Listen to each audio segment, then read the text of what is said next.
Welcome from the Institute of Politics and the Student Advisory Committee. I'm Professor Holland, Dick Holland, and you'll be meeting our panelists as time goes on. Yesterday was Earth Day, as you all know. It was enjoyed by 150 Harvard people who went out to watch the whales. It was enjoyed by 200,000 people who enjoyed themselves at the Shell. And according to the Boston Globe, it was enjoyed by 200 million people in 140 countries the world over. I consulted the World Almanac, and it looks as if that number exceeds considerably the number of people who observed Super Bowl 20. Now, today is special. Today is special for two reasons. There are two birthdays of importance. The one that's most important to me is my granddaughter turned 3 today. The second one is that it is William Shakespeare's birthday, and I thought it might be appropriate to take as the motto for this evening some two very famous lines from Scene 1 of Act 2 of The Tempest. What's part is prologue, what's to come is yours and my discharge. We've seen 20 years of environmental action since Earth Day 1. We're looking forward to the next 20 years, and the theme for tonight is to talk about what has happened in the past 20 years, what the situation is today, and what needs to be done during the next 20 years. 4 people on the panel, distinguished in their work in the environmental field, and all very different in their expertise and in their directions. The first speaker this evening is Sandra Pastel, who's Vice President for Research at the World Watch Institute. She did her undergraduate work in geology and political science at Wittenberg and her graduate work in economics at Duke University. She has written and spoken extensively on particularly 3 subjects: the subject of land use, water resources, and forestry resources, and it's a great pleasure to introduce Sandra to you.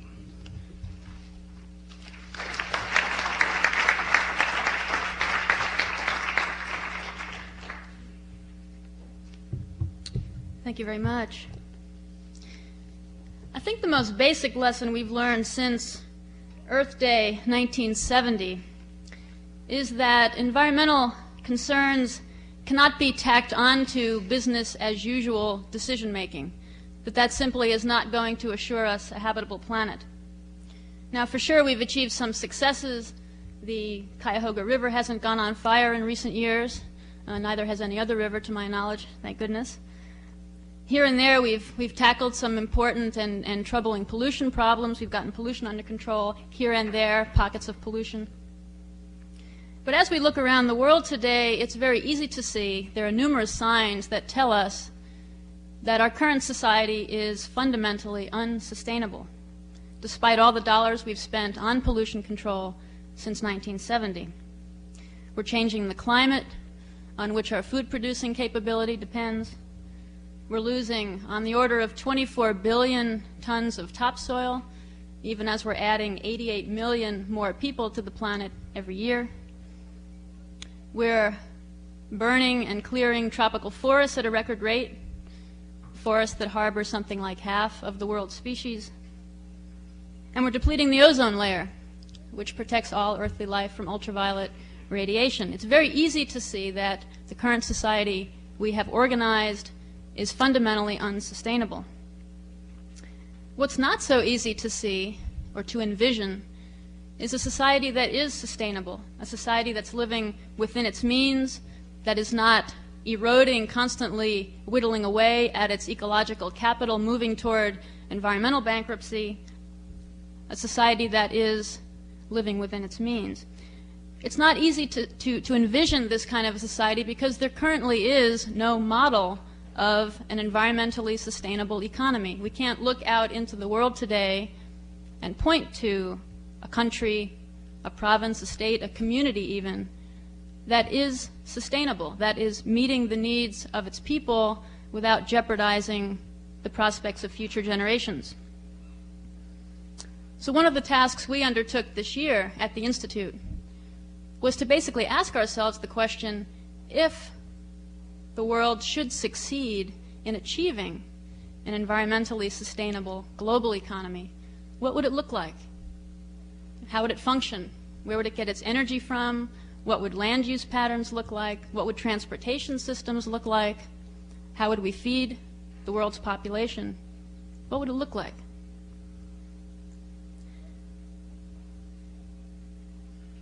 And going through this exercise, we had to make a number of assumptions, and I won't go through all of them, but an important one that we made was that we were only going to assume existing technologies or foreseeable improvements in those technologies. And we did this consciously to make the point that we can achieve an environmentally sustainable economy with existing technologies. We don't have to wait for any technological fix to come along and solve some problem that today seems insurmountable. So a very conservative, if you will, assumption about existing technologies. Now, very briefly, let me give you a feel for what sorts of things we came up with, which in a sense is a blueprint for what needs to be done between now, Earth Day 1990, and Earth Day, say, 2030, 40 years down the line. I'll give us two 20-year anniversaries in between. Whereas today fossil fuels form the centerpiece of our energy systems, we know that can't be the case in a sustainable society. Fossil fuels, the consumption of fossil fuels, is driving climate change, a pace at which we can't quite identify, but we know the consequences will be very severe for current societies. In a sustainable society, as we see it, a diverse mix of renewable energy sources, largely solar-powered, will be the foundation, the centerpiece of energy systems. And here we're referring to wind, to biomass, to water power, and of course to the direct use of sunlight. Now, the beauty of these energy sources is that they can be developed across a broad range of scales, and they capitalize on the natural endowments of localities and regions, whether that be bright sunshine, strong winds, abundant wood resources, what have you. Now, several of these technologies are already becoming economically competitive. On good sites, for example, wind generation is now cost competitive with new coal-fired power plants. A new technology, solar thermal power, an important new rapidly developing technology, is coming online quite fast. A power plant in the Mojave Desert in California, which started up in 1989, is converting an extraordinary 22% of incoming sunlight into electricity, a very high rate of conversion efficiency. And it's doing this at 1/3 the cost of new nuclear plants. 8 cents per kilowatt hour versus 12 cents, something like 12 cents per kilowatt hour for new nuclear plants. Now, the point here is that in many ways, the solar age which we're beginning to see emerge, is sort of where the coal age was back when the steam engine was invented in the 18th century. Really at the cutting edge, we're beginning to see a whole range of technologies beginning to develop, which as they progress can form the centerpiece of a diverse renewable energy economy. Of course, this sustainable society, as you envision it, would have to be much, much more energy and materials efficient. There are no technical breakthroughs needed to reduce our lighting needs by 1/3, to become 1/3 more efficient in lighting, to reduce our home heating needs by 75%, and you can go across the board in our current energy activities and see tremendous gains to be made from efficiency improvements. In my mind, one of the hardest things to envision about this sustainable society is how it would feed a population that is going to be on the order of 60% larger than our current population. We're probably going to add 3 to 4 billion more people, say, by the year 2030 than we currently have. 8 to 9 billion versus today's 5.2 billion. Just consider, to give you a sense of how difficult this might be, just consider that if current rates of soil erosion were to continue for the next several decades, come 2030, we'd be trying to feed this much larger population with 960 billion fewer tons of topsoil. That's the amount of topsoil, twice the amount of topsoil on all of the U.S. cropland together. Tremendously difficult situation. We've been having trouble keeping food production, keeping growing apace with population since 1984. Per capita grain production is already beginning to drop off. Very, very difficult problem. It certainly seems inevitable that without a rapid spread of sustainable agricultural technologies, we will not be able to meet this challenge, probably the greatest challenge we're facing at the moment. It also seems inevitable that adequately nourishing a population that much larger than our current one will preclude feeding 1/3 of the global grain harvest to livestock and cattle, as we're currently doing. Diets will inevitably move down the food chain, consuming more grains and vegetables and less meat. Now, these sorts of fundamental changes, and I've just begun to sketch out a couple of them, we've outlined most of these changes in the last chapter of our annual State of the World report this year, and they're gone into in much more detail there, of course. But these changes in physical systems, energy, land use, forestry, agriculture, cannot occur without equally fundamental changes in economic and social systems. For example, in order for this transition to sustainability to progress, we're going to need for economic policymakers to make the conditions of sustainability as central to their decision-making as concerns for economic growth currently are. As most of you know, the gross national product, the GNP, which measures the flow of goods and services through the economy, is our current measure of economic progress. But it's not a very good measure of progress toward a sustainable economy. The GNP tends to undervalue qualities that a sustainable society doesn't strive for, such as planned obsolescence and waste. And the GNP, as it's currently devised, tends to overvalue qualities that a sustainable society does strive for, such as resource protection and so forth. So this measure, did I say that backwards? I felt like I did. Did you get my point? It's not a good measure toward sustainability. And so we'll either see, if we're going to make this transition, we'll either see this indicator becoming less important in our assessment of progress, or perhaps even replaced by other indicators that give us a better sense of social welfare and progress in ways that are important to sustainability. I think I'm using up more of my time here. I would just end by saying that yesterday was probably the largest international demonstration for a single cause that we've seen in human history. It was a great day because people focused on the environment in a way that we had not seen before. And I think the challenge now is to really begin to turn that energy and attention into meaningful action, beginning at the individual level and moving on up to our national leaders. Thanks very much.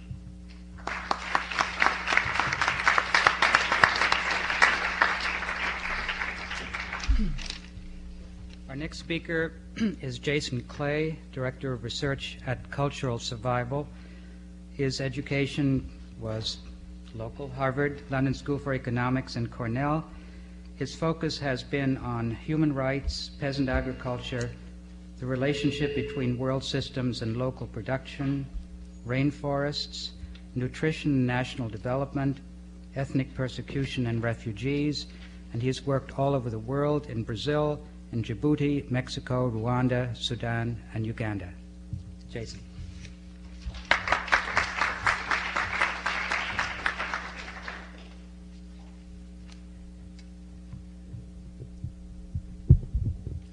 What I want to talk about tonight is mostly trends, some of them from the past, some of them going into the future. I think one of the things that environmentalists and indeed people who work both on environmental issues and human rights issues have seen in the last 20 years is that conservation is a people issue, not a biological one. Trees don't cut themselves and waters don't pollute themselves. While the major forms of environmental degradation certainly deserve our attention, things like the ozone depletion, acid rain, soil erosion, pollution, etc., they're really the symptoms of much larger problems. And it's the larger problems that we also have to address, not just the symptoms. Greed, poverty, and the flip side of poverty, which is population increases, and ignorance lead to environmental degradation. And these are the issues that we have to deal with in the next 20 years. Western consumers and corporate profits not only drive the forces that destroy the world's resource base in the US and Europe initially, but now they're doing it all over the world. Even if we get our act together to stop polluting the resources in our own countries, in North America and Europe, pushing pollution into other people's backyards is not a solution to global problems. One of the main things about the pollution legislation in the US in the 70s was that it set up a number of polluting industries in neighboring countries to the US and major suppliers to the US and Europe. That's not an acceptable long-term solution. Another, I think, issue that we have to come to grips with, and this goes right throughout our system, is that short-term profits are not a way to run any system. We need to take a longer-term view of what real costs are associated with certain resource management strategies, with certain squandering strategies of ours, and we need to begin to place a value on our resource base, particularly non-renewable resources, but also renewable resources, and then calculate what we're doing to that base each year. That means we need to begin to develop indices for what is happening to our resources. Instead of just GDP or gross national product, instead of just the New York Stock Exchange quotes coming on the television each day, it might be a good idea to also look at air quality, at water quality, at the depleted resource stocks for energy sources, these kinds of things. I think one of the most important factors contributing to environmental degradation in the world, and I think the least recognized factor contributing to environmental degradation, is the establishment, particularly since World War II, of a political and economic landscape that has been organized primarily as a series of trading partners with the US and Europe. Basically, what we've set up is a series of dictatorships and single-party states that have allowed third world elites to appropriate and squander the resources of many different groups within their states. What has this meant? Basically, it's meant that most of the states that exist in the world today, 90 out of 171, have been set up since World War II. Of the 171 states, there are 5,000 nations that exist inside these states. These groups are having their resources robbed by an elite that's selling it to the highest bidder at the international level. As the groups resist, as they try to assert their rights to control these resources and to manage them themselves, as they have done for generations, since long since before the creation of these new states, they're either moved aside through development projects that the World Bank funds and the USAID funds and CEDA and the ODA in England. They're assimilated or they're killed. Human rights violations and environmental degradation go hand in hand in many parts of the world. The Rainforests of Brazil are a good case in point. One Indian tribe in Brazil has disappeared each year since 1900. A third of all Indian groups in Brazil have disappeared in this century alone. 33% of the cultural diversity of that state has disappeared. 12% of the forest have disappeared. The implication is this: you can't cut the forest until you get rid of the people. You can't get the minerals until you get rid of the people. You can't have the hydroelectric power until you get rid of the people, etc., etc. People making those decisions do not represent all the peoples of those countries. They don't even represent a majority. Consumers in North America and Europe, I think, have been the major forces behind the creation of this kind of political and economic system in the world. They have been the major destructive force in the world. I think they can also become a much more positive force in the world. And I think enlightened consumerism could be what it takes to help turn around the environmental crisis that we're facing. In the United States alone, there's been rising interest in green consumerism. In 1985, there were 55 green products on the market in the U.S. By 1989, there were 700 in only 5 years. Consumers want these choices, and corporations are jumping to respond, lest they lose even a percentage point or a tenth of a percentage point in their market share. Coupled with the power of buying that consumers have is also the power of the boycott. In the 1970s, for those of you who are involved in political activism, the Nestle's boycott, the grapes boycott, and iceberg lettuce didn't go very far. They weren't terribly effective, and they took years and years and years to get accomplished whatever they did accomplish. The Burger King boycott of Central American beef took 3 months to get Burger King to sign a statement saying it would not import beef from Central America. The dolphin/tuna boycott took a little longer, but about a year and a half, and the work of 2 major organizations in the U.S. to turn around the tuna industry. I think that there is more power than consumers have more power than they might be aware of in changing some of the policies of corporations. But again, consumers have to be not only concerned about the packaging and whether it can be recycled on a given product, they also have to be concerned about what's in the package. Does it support a living environment? These are the kinds of issues that we need to think about from a sustainability point of view. Here, education is very important. And again, I think most conservationists have underestimated to the extreme the amount of education that's necessary to take an urban and a suburban, which is what North America and Europe is about, population and teach them what an ecosystem is all about, because they haven't got a clue. They don't know what happens when you flush turpentine down a toilet. They've never seen fish die.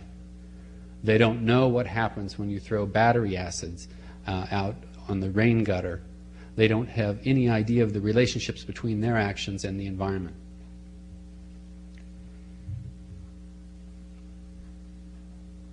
As consumers, I think we also increasingly need to make the distinction between what we want and what we need. It's clear that nobody in this room, and very few people in the U.S., I'd say nobody in the U.S., is able to produce everything they need. They have to buy something, so there's no question about that. But there's a difference between buying what you need and buying what the latest obsession happens to be.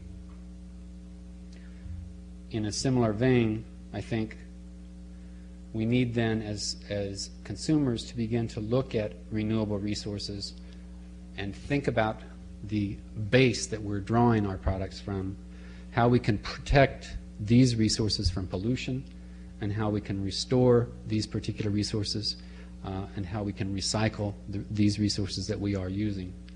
With non-renewable resources, we must focus on recycling and putting some of the profit from the trade in these resources, investing that in alternatives for the future.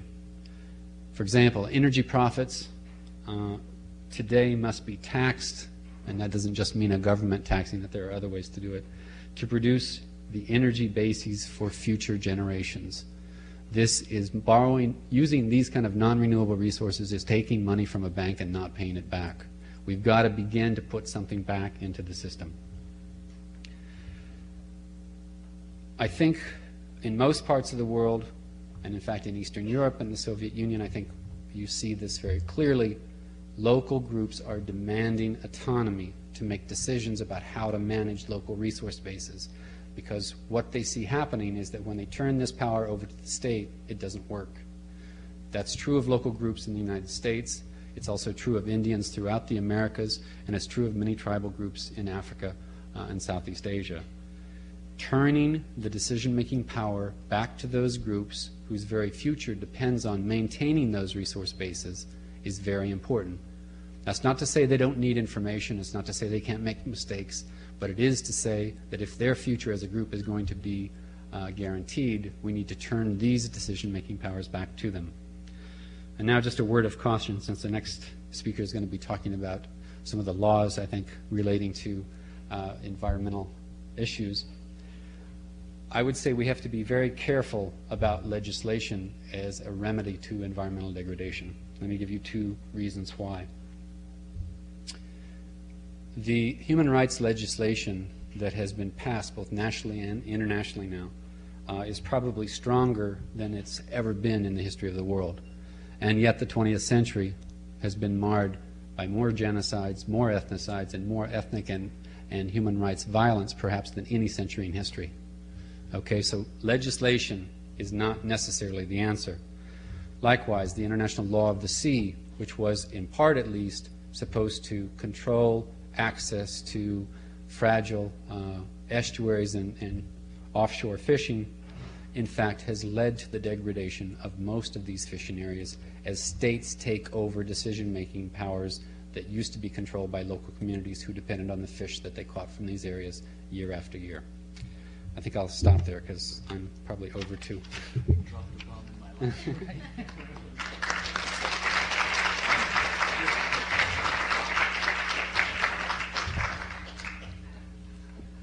Our next speaker, appropriately, is a lawyer. He is Professor Zygmunt Platter, professor at Boston College Law School, currently visiting professor at Harvard Law School, his subject environmental law.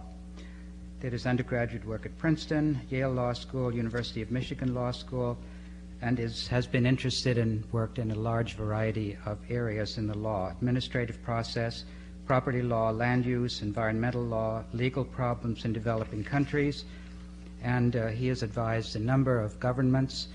Perhaps most important, and he particularly wished me to mention this, he has been advisor and legal research coordinator for the State of Alaska Oil Spill Commission. Zig.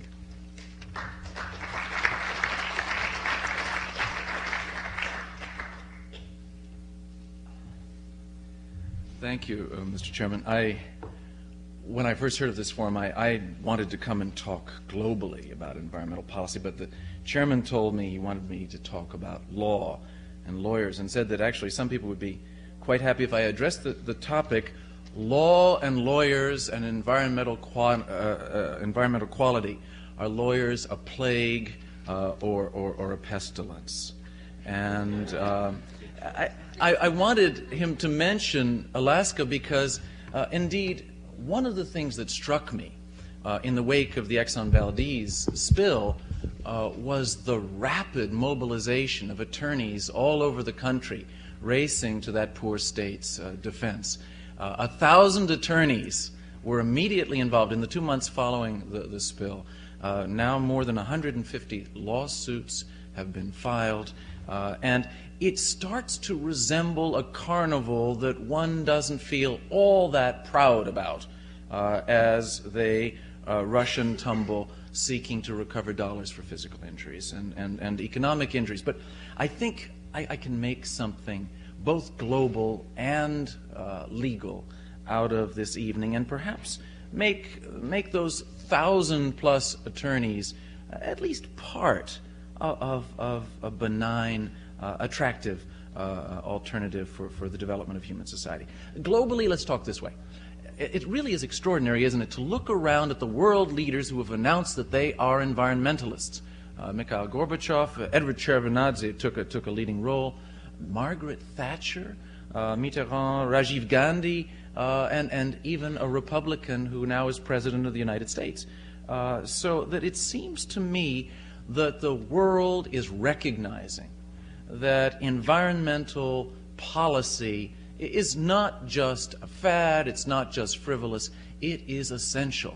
It is gut-wrenchingly real and important. The Gro-Harlem-Brundtland report, which many of you know about, done by a very high-level international conference, made points that the world must indeed start dealing in a meaningful way with environmental problems. And the law, I submit, is one of the best ways to do that. I've heard some dissent recently on that point, and I think probably we're going to have a little discussion on the point. But let me put it this way. International environmental law today is developing at a pace that is quite remarkable, but is starting from a position this year that's very much like the United States in 1970. That is to say, in the last 20 years, U.S. environmental law has created the matrix by which now the rest of the globe is starting to approach our common problems.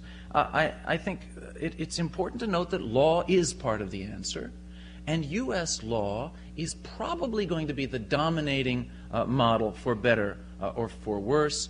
I have a number of students in my classes from the third world, and they come in and they often are looking at the American legal and Europe as well, at the American system and saying, what have you done in this last 20 years? And let us look at it carefully, pick and choose, and a remarkable amount of it is relevant for them now and for all of us for the future. Let's look at Alaska. I would say that litigation, common law litigation in Alaska, for instance, is brought to a high level of discovery, of fact-finding, and of assessment of what could have been done better and who should have done it. And those attorneys scrambling after the dollars are clearly internalizing some of the costs. And you know, when you internalize some of the costs of human behavior, you deter those aspects of human behavior that cause those costs in the first place. But it's not just that the common law has jumped in there with a vengeance. It's extraordinary how in the last 20 years we've evolved new kinds of common law remedies. Natural resources damages would have gotten you a chuckle 20 years ago, and is now the fundamental part of the state of Alaska's litigation in the Exxon Valdez spill. It seems to me that we have a variety of other areas in which the common law is developing. Community mental health issues revolving around the Exxon Valdez spill are part of the old common law developed as it is today. The public trust doctrine is not only a new remedy, it's an ancient remedy actually, but it is being given new meaning by American lawyers, saying that the resources of the United States and potentially the world, and not only the beautiful species like the eagles and the sea otters, but the ecosystems with the small bugs, the snail darters, and even lower on the chain, are part of what every government owes to all its people, and when it doesn't defend them, it violates the public trust and its trusteeship obligations. So both in the creation of new causes of action and new remedies, I think the common law has done remarkable things in this country. Injunctions are spreading from the U.S. legal system elsewhere, and injunctions, of course, are wonderful. Whatever you decide should be done can be ordered to be done by a judge, and we may want to talk a little bit more about how old injunctions are doing new tricks. I would remind you that we've had a remarkable explosion of statutory law in the United States. Not all of it paradise. 53 statutes since 1970 have been passed in the U.S. And that's really quite remarkable, addressing a wide variety of different things. New remedies. Corporate polluters can be put in jail. You know what that does to the attention span of an executive to whom you're trying to describe parts per million or eutrophication, and then you say jail time. And there's a remarkable focus in the eyes of the person in front of you. It seems that NEPA, the National Environmental Policy Act, it's popular to bash it, but it is a model for the world. It happened accidentally. Congress had no clue what it was passing. But at its best, it seems to me, it's an attempt to get advance accounting for what can be seen, negative as well as positive, because we as human beings tend to look at the positive rather than the negative. You have to look at the negative before you act, look at alternatives before you act, and countries around the world are recognizing functionally no decisions can be made unless you anticipate not only the real benefits, but the real costs and the real alternatives. And we in America have invented the legal procedure by which that is sometimes, at least, accomplished. And look at the agencies. I have love-hate relationships with government agencies, but the Environmental Protection Agency didn't exist 20 years ago. It has done some remarkable things, and we hope can do more remarkable things. Auto emissions, look, the Clean Air Act. What was a crude, rambling effort But if you drive down the street here at rush hour, it smells differently from the way it did 20 years ago, and there are far more cars. Why did this happen? It seems to me this is the most important part of what I'm saying. America has done it through citizen enforcement and citizen action. Thomas Jefferson talked about pluralism, but it wasn't a real part of our legal system in most areas until the mid-1960s. Woodstock created a horde of out-of-the-ordinary attorneys who went to work representing people of every stripe, and preferably those with no ability to pay a fee, and preferably, at least for a while, preferably those with no power. And the law has changed to put citizens in the middle of administrative review, to put citizens in the middle of the courts, bringing new causes of action, which 20 years ago would have been unheard of. I would suggest that Jason is right, that you can't rely on elites. Abby Hoffman was right. It requires people power, but the law was one of the most important strategic empowerments of citizens, intervening in agencies, taking citizen values, pushing them into legislation sometimes, pushing them into enforcement actions, and that leads me, of course, to the globe. Internationally, it seems to me naive to look at the current state of American or international law and say this is the pattern for the future. We must just work a little bit more to articulate it. It's clear that sovereignty is increasingly a problem. The globe knows no little lines separating out 171 countries, much less the 5,000 sub-nations that Jason talked about. Somehow we have to recognize a supra-sovereignty, and the European community actually has picked up on some things from the U.S. and put them in at a supra-sovereign level. So Maggie Thatcher, against her will, has to obey American law when it's been laid down by the European community. I think of that as a hopeful sign and one that can be a development in the future. It bothers me when Jason talks about 5,000 sub-nations, however, because the divisiveness of the human species is capable. I lived in Africa for 3 years, and tribalism was both one of the great benefits, holding a little group together in incredible odds, and supporting them as a welfare system when government wouldn't, but also rendering non-human everyone who wasn't in that tribe. We must learn cooperation as well as the joys of ethnicity and sovereignty. Eastern Europe is a mixed blessing, it seems to me, when you look at that question. The future. Obviously, I think international law has much to learn from the U.S. Arnold Reitze, who wrote a very interesting article last year, said basically there are three problems faced by the globe. Number one is population. Number two is malconsumption of resources. And number three is pollution. And said, where is all our attention focused? On the least important of the three, which is pollution, which is often a symptom rather than a cause, but it's what the law can take hold of. I admit desertification, overpopulation are very difficult to reach through the legal system. Law is not so good on non-centralized private behavior questions, but it seems to me that's where the law indeed will develop. World Watch is helping to lead the way. Let me tell you this. It seems to me when you consolidate values and policies for the future, you need the law. Media, critically important, increasingly important. Education, I'm in the profession, but the law encapsulates values, it encapsulates programs, and it makes them actionable and stay around tomorrow and the day after. Socialism takes too many evenings. It seems to me the intellect has to be consolidated in something that can be replicated. The law is that kind of tool, as well as, I think, an expression of potentially very high values. And I'll tell you this, American law will lead the way. The pluralism, the pluralistic involvement that we've evolved in those statutes, in our courts, will lead the way because there's something special in America, and it's replicated in the legal system.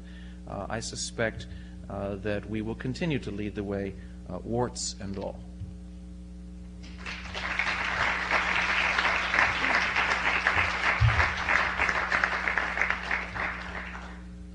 Our last speaker is Douglas Scott, Associate Executive Director of the Sierra Club. He received all of his education, as far as I can tell, from the University of Michigan.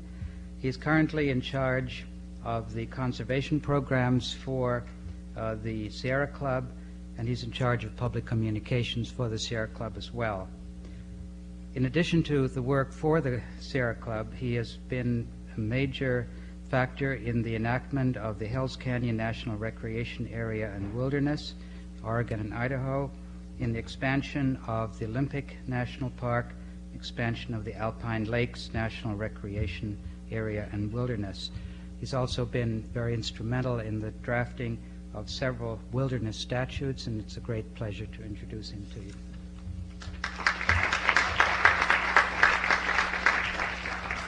Thank you, Dick.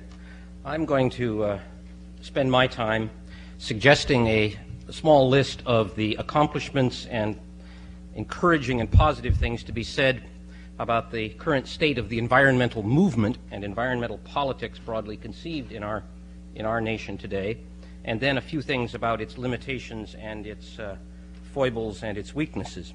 I come before you as an advocate. I make no pretense to being scrupulously fair about all of this, because I spend my time advocating a cause as a political person.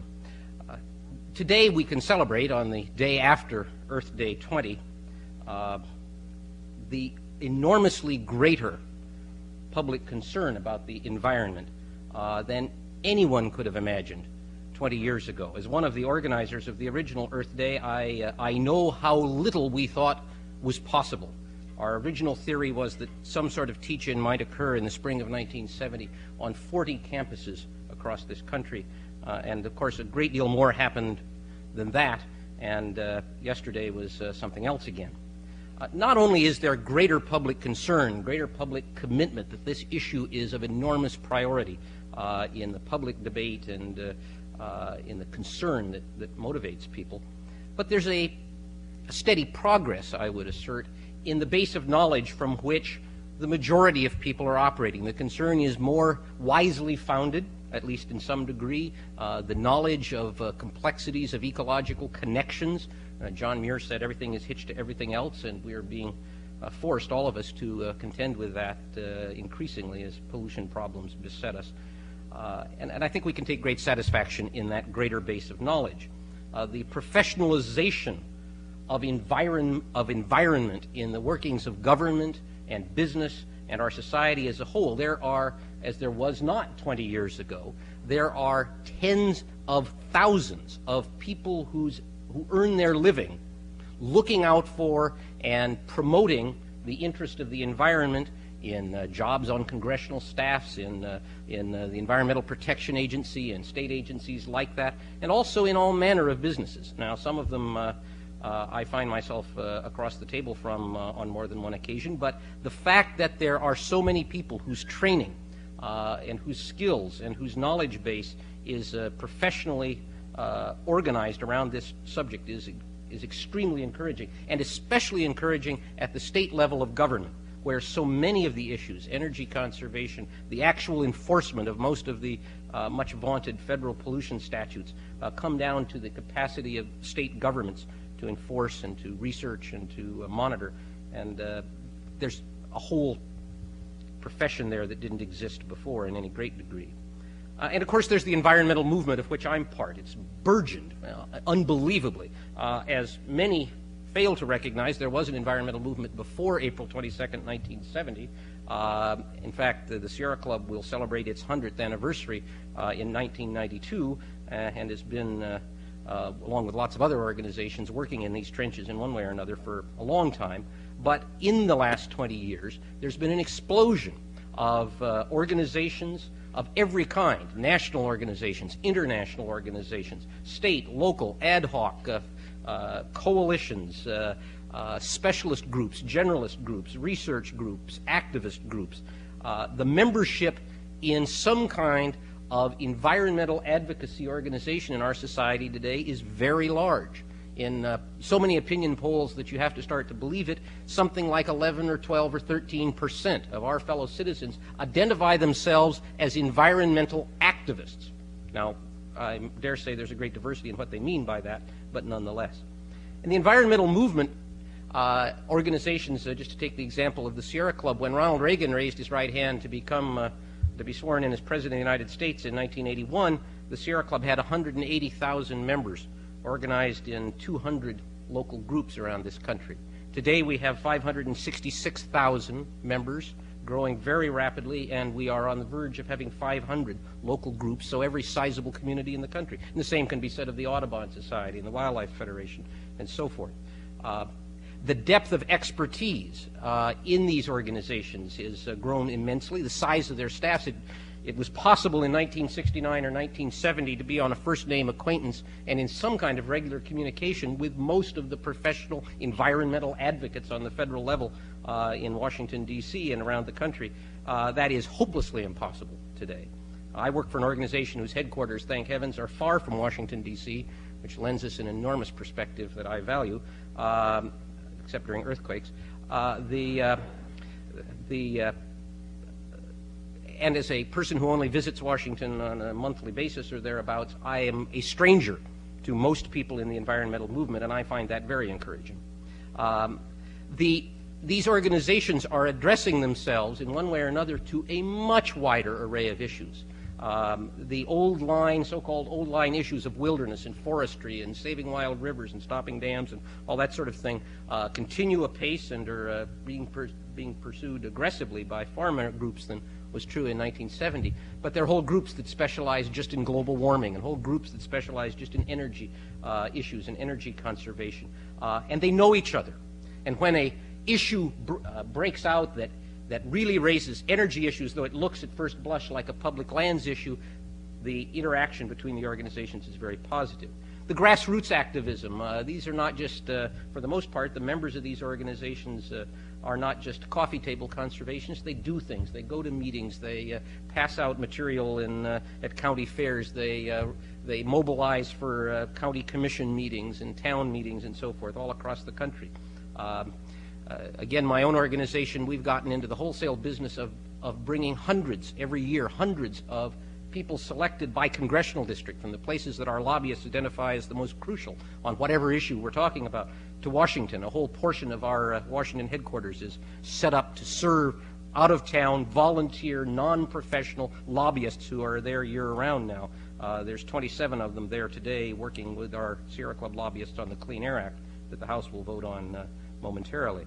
Industry has noticed all this, of course, and has tried to emulate this. My favorite example is Senator Richard Bryan of Nevada has introduced a modest little bill which would mandate that automobile manufacturers who wish to sell their products in this country, whether foreign or domestic, must produce a fleet average of 45 miles to the gallon by the end of this century. Well, that got their attention. And so they organized, the auto companies organized a little thing called Citizens for Fair Fuel Standards, Nevadans for Fair Fuel Standards, and deluged all out of a PR firm in Washington, D.C. with laser-generated letters. You didn't have to spend your own money. The letters had a stamp on them already, and you could call an 800 number, and your mailgram to your congressman would be paid for by Ford or General Motors.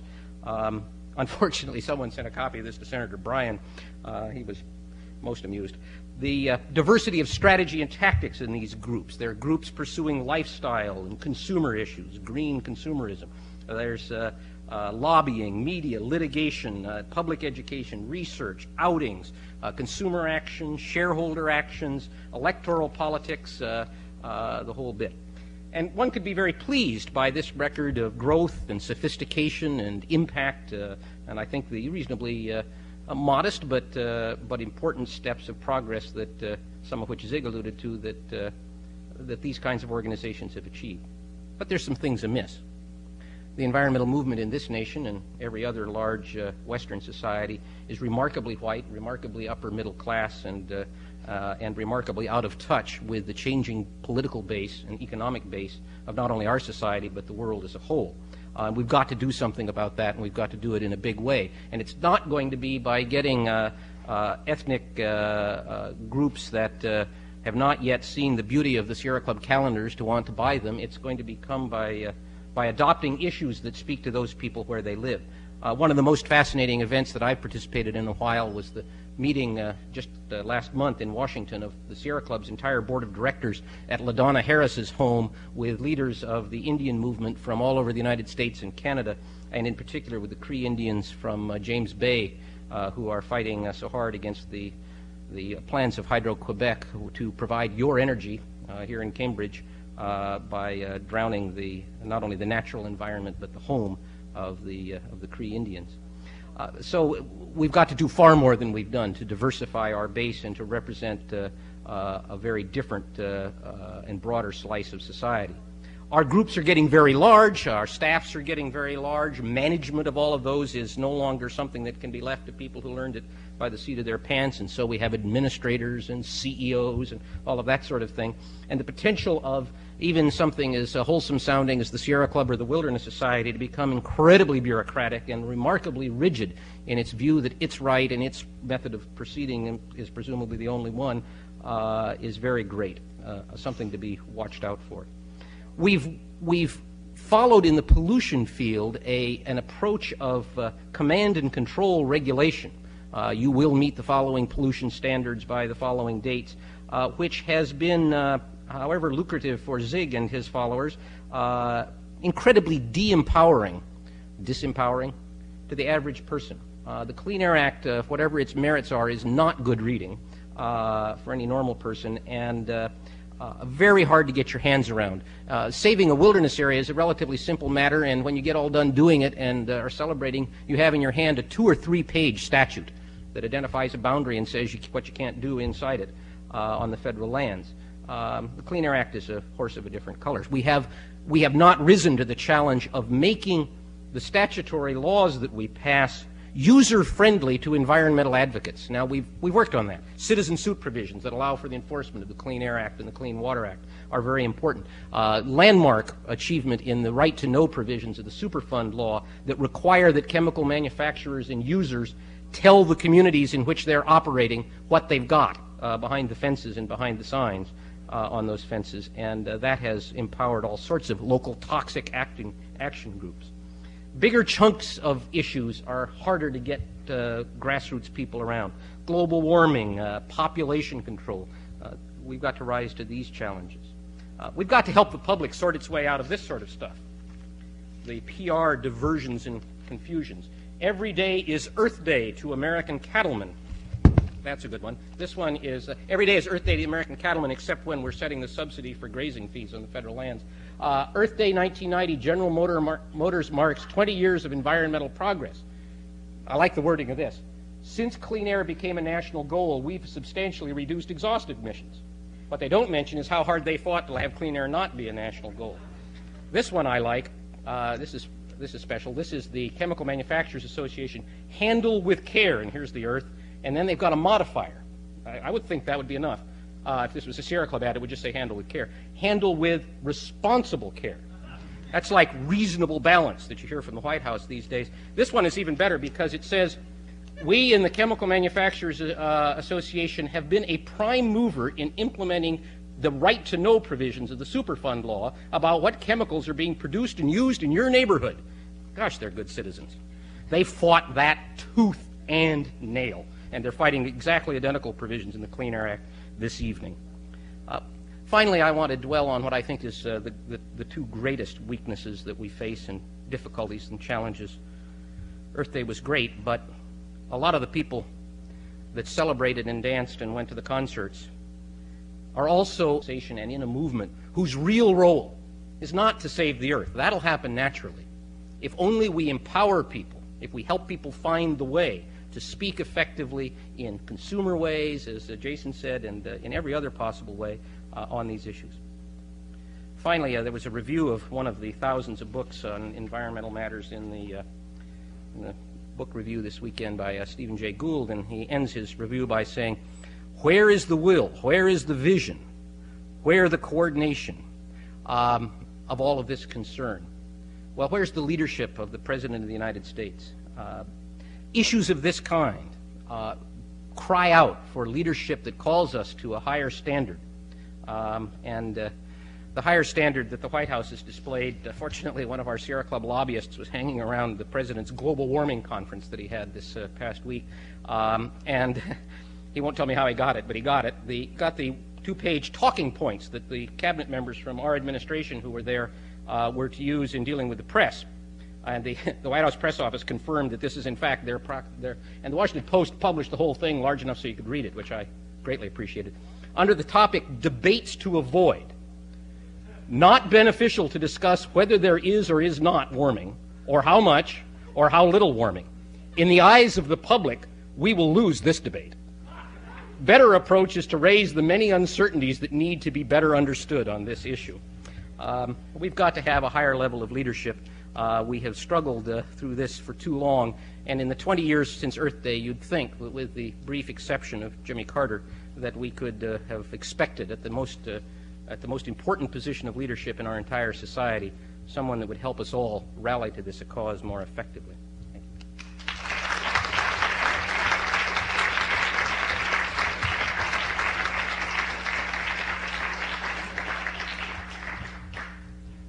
I asked the members of the panel to be provocative, and I think they have been. We now have time for questions. If you do have questions, please go to one of the microphones and identify yourself if you like. I have a question to any of the panelists. My concern is the environmental movement going to oversell itself? Is it going to invoke the media so much that we're going to get, the 1984 Olympics again, except it's going to be for the environmental movement? And is that going to send some people that would be very good for it, disillusion them when they see how much it becomes a media event? Would like to field that. Sandra? My sense is that since the problems are real, the concern for the environment is going to be around. We're going to see more and more articles hitting the front page of the newspapers. The awareness has to stay there as long as the problems are there. They are real problems. It cannot be a fad. What I worry about is something that we alluded to tonight, which is this sort of green consumerism which is beginning to arise, which can disillusion people as companies begin to realize they can make a profit off of this growing concern and people's desire to go to the supermarket and feel good about what they're buying, when in reality a lot of the products out there are being stamped with labels that are just blatantly wrong. That kind of thing we have to watch out for, because that can disillusion people, and they can feel they're part of something that's just a big fake. And I think that's something we really need to watch out for. But the problems are real, and this concern that we're talking about tonight needs to be mobilized into something that is going to make progress towards something real and lasting. I'll stop there. Anyone else wish to speak to that point? Go ahead. I think the concern that was expressed in that question is a good one, and movements such as the one that several of us here are part of ought to be most cautious when they become most popular about being overly smug and overly self-satisfied that they've got the last word on everything, lest we fall into the habit of hubris. John Barrett. Dr. Scott raised the question of the relation of the poor and minorities to environmental concerns. And one way that I think that could be addressed would be in terms of health issues. Specifically, you take carbon monoxide, which comes from auto exhaust, which comes from electric plants, which comes from cigarettes, and which is a very major factor in heart attacks as well as in emphysema and other conditions. You take salt, which gets into drinking water, and the Food and Drug Administration has just blocked a plan under which the American Heart Association wanted to label things in terms of their fat and salt content. And salt is very important in high blood pressure, which is disproportionately high in minorities. And lead is, of course, very important for urban children, including minority children, and it's very widespread. So there are relations of environmental issues to health, which I think are very important. And one issue that I didn't hear discussed this evening I consider myself an environmental activist, and I got into it around 1983 via an interest in arms control. And the public seems to think that the United States and the Soviet Union are not going to have a nuclear war and that we can forget about it now. But there's the question of arms to the third world. India and Pakistan seem to be getting nuclear weapons. I don't know whether from China or Europe, but they seem to be getting them. And I could name a list of others. The question of nuclear proliferation is very serious. And there's a hydrogen bomb sitting somewhere in the Pacific Ocean near Okinawa. It was left there by the Navy around 1965, and someday it's going to start releasing plutonium if we don't do something. And there's lots of other nuclear accidents. There are plans to put cruise missiles in New York Harbor, which concern Mayor Dinkins. He's a minority who's very much interested in the environment. And also there's a question of where the money is going to come from the environment, and the defense budget, the peace dividend, could be an important part of that. So shouldn't we be, can we forget the nuclear and defense issues? That question invites many different ideas. One that strikes me is that we, especially we Americans, but I think most humans, tend to learn and take steps based on disasters. And the more personal that disaster can be thought to be, either actually or potential, the more people will pay attention. I believe toxics have received tremendous attention, even from the administrations in the past 9 or 10 years, because they threaten the vital bodily fluids of all of us. And insofar as you can identify a potential or actual occurring disaster, that tends to get the system moving, especially if the media crystallizes the issue and brings it home and stays with it. The Exxon Valdez spill obviously is one of those disasters. I worry, however, because it is rather far off. People empathize with a few mother sea otters and so forth, but there was a sex scandal in Anchorage a month and a half ago, and it's hard to get the legislature focused back on the oil spill. So that my guess is that, yes, if we identify, and arms control and plutonium, Muammar Gaddafi and poison gas in Iraq, these are things which, so far as they can be conceptualized and brought home to us as personal disasters, are likely to get attention, especially if the media keeps the heat on. I can be very skeptical and morose about these sorts of things, but it seems to me self-interest leads the way. My question is for Professor Platter. You mentioned population growth as one of the base problems of the environmental crisis we're facing. How do you see American law as a model for fighting this problem when it is a decentralized, multinational problem? It's one that's largely based in the third world. And do you foresee a future tax on children in the third world or in America? If you think back, I copped out on that question. I said that was one of the things that it seemed to me law was least directly effective, and I think Sandra is going to answer you authoritatively. I think, in short, the administration has copped out on this question. And the previous one before the Bush administration, 1985, we pulled out our funding for the United Nations Fund for Population and for the International Planned Parenthood Federation, which are the two leading international family planning organizations in the world. We pulled out funding right at the time we needed to be increasing it and giving those organizations as much support as we could. President Bush has still refused to sign legislation that would restore that funding. It's the most critical thing we can do on the population front. As far as the tax on children, I'm not sure that's going to fly where it's needed, where population control is needed.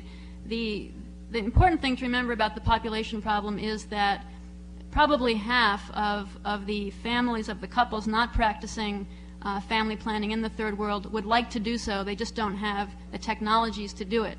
An important thing we can do is to get contraceptives out to third world countries, to the women, to the men who want smaller families and don't have the means. The other part of the problem is an education and cultural problem, which is going to be harder to do.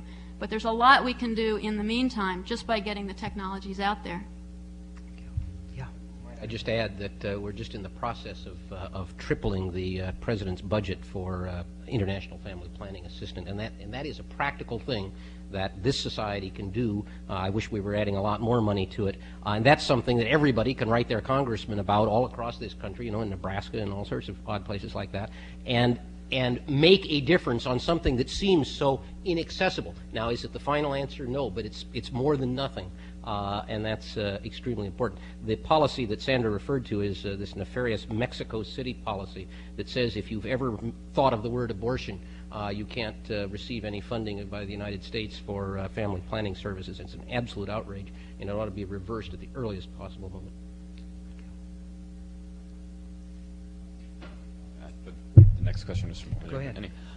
I've talked to various different political, historical figures, among them Professor Arthur Schlesinger, who said that our economy is headed for very serious trouble in the next few years.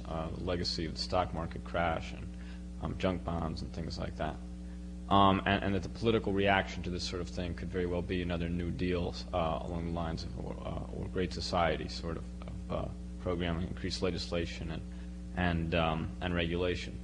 And I was wondering what you thought that could hold for, one, the environmental movement, and two, what you thought of an idea that I understand has been around for something in the order of 50 years, of something like a domestic Peace Corps that would deal with, one, the problems that we have in our infrastructure that have been neglected during the Reagan administration, and two, environmental problems.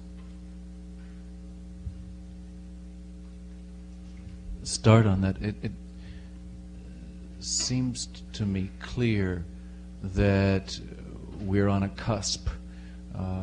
The Reagan administration showed the bankruptcy, I think, of the theory that you can ignore the fact that when sulfates go up, they probably don't come down. They do come down, and it was only by ignoring natural laws, it seems to, or postponing the reckoning, that the Reagan administration was able to hold on to its cheerfulness through 8 amazing years. But that obviously is not working. The magic doesn't work for this administration, and it doesn't work around the world, so that there must be a reckoning. And the Brundtland report, how many of you have seen the Brundtland report? I mean, that's heartening, but it should be everybody, really, an extraordinary high-level report done for the United Nations. Gro Harlem Brundtland, she's the Prime Minister of Norway, and the report is sobering, it's believable, and it indicates that this cannot go on. There must be changes. And good ecology is, in the long run, not only good economics, but the only feasible, sustainable economics. Now, inventing the mechanisms, avoiding the old mechanisms, the tensions of the elites who are trying to milk out the last few years of whatever they've got in the status quo is difficult. But you cannot think of this as a fad. It is reality, and reality not only is catching up to us, it's caught us. So if disasters are part of the prescription, we'll have plenty enough, I suspect, as necessary. Human beings should be able to learn to project and accommodate ahead of the ultimate cataclysm, but change there will be. My question is for the panel. It seems to me that looking at the history of development of environmental policy in the United States, that legal innovation has been a necessary but insufficient in and of itself device for achieving policy changes. The other important factor being the intervention by environmental groups. If we have an intervention, if we have an internationalization, as Professor Platter described, of American legal approaches to environmental questions, must we also necessarily have an internationalization of U.S.-style environmental groups as well? Let me start with that. U.S. style. There was in my organization, and I understand similarly over the last decade or two in the National Audubon Society, an interesting debate about maybe it was time to go plant little Audubon societies and little Sierra clubs around the world. Our capacity to effectively administer that without falling into the depths of bureaucracy was a real stopping point. But then we wised up and realized that indigenous political action is going to have to find its correct place in the society, in the great diversity of societies around the world. The role of rich nation environmental organizations, it seems to me, is to help encourage and foster indigenous, purely democratic, not chapters of something else with some foreign name, but organizations of great diversity. As long as they have truly democratic qualities to them, we ought to help fund them.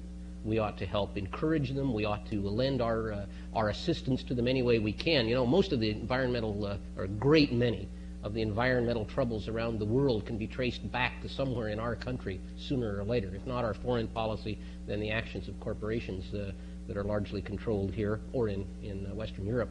And the tools to deal with those are not in Brazil. The tools to deal with an awful lot of those are right here. And we can be good partners to struggling organizations elsewhere if we take advantage of that. I was just going to add that it seems a little presumptuous to make a claim that the United States legal model should be endorsed in other countries. I just came back from a few years in Australia and New Zealand, and I can assure you that there are strong environmental groups over there. New Zealand banned LR 6 years ago. They've been in there's a school set up in Canterbury that's been researching organic farming. They have a large, extensive enrollment coursework going on there, and it's a strong movement all over Australia and New Zealand, number one. But that isn't the point of my concern here. My concern is that how are we going to avoid having the what I consider in the United States to be fads, that 5 years ago nuclear disarmament was the issue. And then 3 years ago, or 2 years ago, homelessness was the issue. Now environmental concerns are the issue. How do you avoid in our society this limited focus where you really do not get it? You just look at simplistic solutions. I was at Earth Day yesterday, and to be honest with you, I'm a cynic about what happened yesterday. I thought it was good as far as awareness, but some of the comments that I heard from the speakers, specifically from the Sierra Club, saying that everyone should be eating organic food. I mean, the simplistic concerns that really do not look at the problems of poverty and homelessness and how people are going to eat organic food when the prices are so exorbitant in our society. But I found that there was a great deal of hype, that I don't know what's going to come out of this. And my second comment from Mr. Scott is, what has happened in the transformation of the environmental movements the past 20 years? Is there more competition? I sense a feeling that with the proliferation of different groups, that there has been a different focus points from one group to another. Some have become more advocacy groups. Others have been more in partnership with the government. I wish you could just elaborate on what he sees happening during the past years. Thank you. Well, let me take the last part of that first. There's actually, on the national scene, not been a proliferation of groups. The groups that exist and that are large and prominent today virtually all existed long before Earth Day. The National Wildlife Federation was founded around the turn of the century, Sierra Club in 1892, the Wilderness Society in 1935, there is a diversity, and the diversity has gotten greater. Of course, Earth First and some of those things have come along a little more recently, Greenpeace and so forth. There's a diversity of views about what the most effective tactics are. There is also what I think is, in my own personal view, is a lamentable tendency of the advocates of any one set of tactics to assume that theirs are the best and to argue that others ought to be abandoned and everybody ought to follow their model.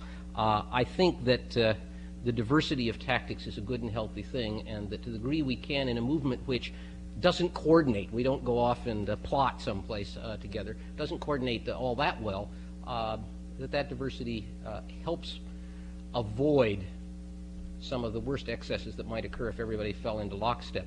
As regards the fad question, the most recent episode that we had of worrying about that, if you're a part of a membership organization, you worry if you get a sudden great surge in membership and then it all drops off, then what are you going to do? And we worried about that. Does anybody remember James Watt? When James Watt was the focus of a lot of our attention, and the Sierra Club ran a huge nationwide petition, grassroots petition campaign, got well more than 1 million signatures, urging that he find some other line of work. And our membership just mushroomed. And we thought, oh Lord, what's going to happen when those people, Watt's gone now, what's going to happen? And the curve has been up continuously, and that's true across the diversity of the movement. I think the way you avoid fad, the sort of boom and bust cycle of political impact, is by encouraging people to affiliate with something. A local organization fighting toxic dumps, a rod and gun club, the Isaac Walton League, a Sierra Club chapter, I don't care what it is, but to get a base where there is sociability and communication and persistence, so that it's not just a matter of Earth Day. You know, there's Earth Day and then kind of that sort of stuff went away and then happened again, but the institution of the environmental movement persisted and has grown rather rapidly. I'd like to address this to Mr. Clay. Mr. Plotter gave us a rather broad and glowing view of regulation through legislation at a predominantly national or international level. Could you expand on your idea of local communities exercising autonomous decisions to regulate? I think one of the problems with the U.S.-based model of kind of legal approach to solving the world's environmental or human rights problems is that in many states in the world, the paper rights of people, both to human rights and to resources, are in fact quite good. There's nothing wrong with the constitutions that are written in these countries. A place like Brazil, for example, probably has the best constitutional guarantees of rights for Indians of anywhere in the Americas. Indians are getting killed. The most isolated group of Indians in Brazil, the Yanomamo, in the last 2 years have had about 12.5% of their people die as a result of gold miners illegally going into their areas. The gold miners are not legally there. They don't have rights to be there under the government. So clearly we need to get beyond the kind of paper rights. I do agree that laws and a legal structure are very important. In fact, we're funding a group of lawyers in Brazil which has in fact taken a court case to the federal court system and in fact forced the executive branch of the government to get the miners out of the Yanomamo area, and in fact that looks hopeful. But I think one of the things that you've got to realize, and I believe you touched on this, is the degree to which laws are embedded in the values of those who make them. And when you start looking at the structure of most states around the world, they're controlled by minority groups. And the laws are created in the interest and in the image of those minority groups. Their values are being imposed on other groups. And their values are not just the values of citizenship or of kind of abstract legal things, but the values are who owns the resources in this state, which resources can be divisible from, shall we say, land rights. In many places in the world, the trees aren't owned by the people who own the land. The water's not owned by the people who own the land. The minerals aren't owned by the people who own the land. And yet, the land is worthless without the trees on it. So in Sarawak, for example, when Japanese-induced timber cutting has felled about 80% of the timber in that area and forced tribal people to move out, the tribal people own the land, but they don't own the trees. The land is worthless to them without that. So local groups taking over these issues and asserting their rights to a viable ecosystem are perhaps a first step towards conservation. Now, there are some major obstacles here. I'd just like to pick up on a couple of points made earlier. Conservation in many parts of the world, and particularly with indigenous groups and nation groups, has a very bad connotation. Most indigenous people hate conservationists because they see them as wanting to preserve the environment rather than to conserve the environment. And they see conservation as really just another form of imperialism telling them what they can and can't do. And I think we've got to work to overcome that. I think the conservationists have learned a lot from things like the whaling and the fur boycotts. They've learned that you have to deal with native issues, issues that are very important. I think also with the ivory trade in East Africa, it's very clear that building parks doesn't solve problems. In fact, exacerbates them. The relationship of parks to the demise of the elephant is probably a one-to-one relationship in East Africa.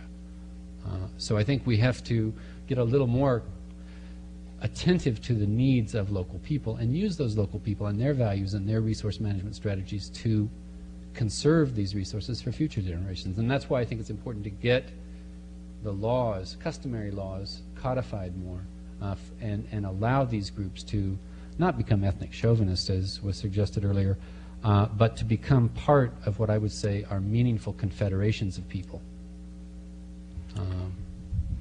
I just wanted to ask if there was a difference. You seem to be talking largely about third world groups. Would it be very different in the United States, the focus on legislation or on community decision?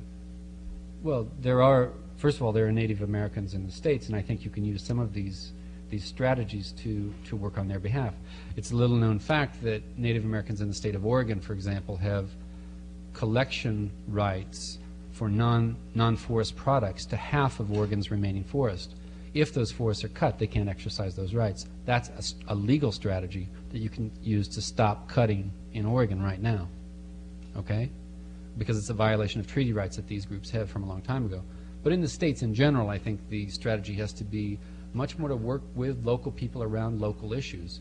And that's not to say that you don't need national legislation, you don't need legislation at the level of the state, and by that I mean the country in this sense.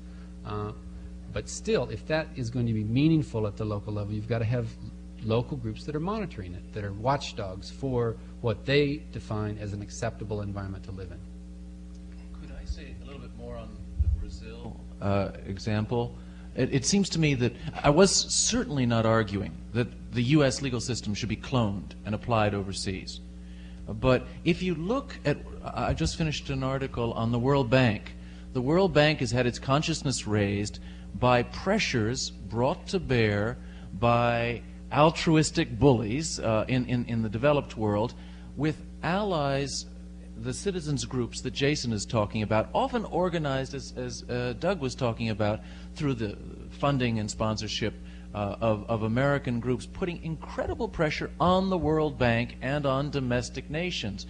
The idea that the Americans carried with them was this pluralizing empowerment, make the usual insiders no longer the ultimate decision makers. And one particular example in Brazil was in return, finally the World Bank yielded to this pressure. In return for getting an extension of their hydroelectric loans, Brazil had to agree that the rubber tappers up above Manaus would have an actionable lawsuit in Brazilian courts to protect their livelihood against the depredations that came with certain development projects. Now, that could never have been done domestically purely by the rubber tappers, but it was done because the rubber tappers found allies in Washington and Geneva and London, and to some extent in other European capitals. The American model, it seems to me, is to try to find pressure points and then try to make them legal pressure points if possible, bringing pressure to bear from the bottom up as often as from the top down. Unfortunately, I've been told that 9:30 is the cutoff time for the forum, at least the official part of it. So I would very much like to thank Jennifer Logan for organizing this. I would like to thank our panelists. I would like to thank everyone in the audience who participated. I will close it now, but I don't think Jennifer would mind terribly if those who still have questions, and that probably includes some members of the panel, would wish to stay on after the formal conclusion of the forum. Thank you very much.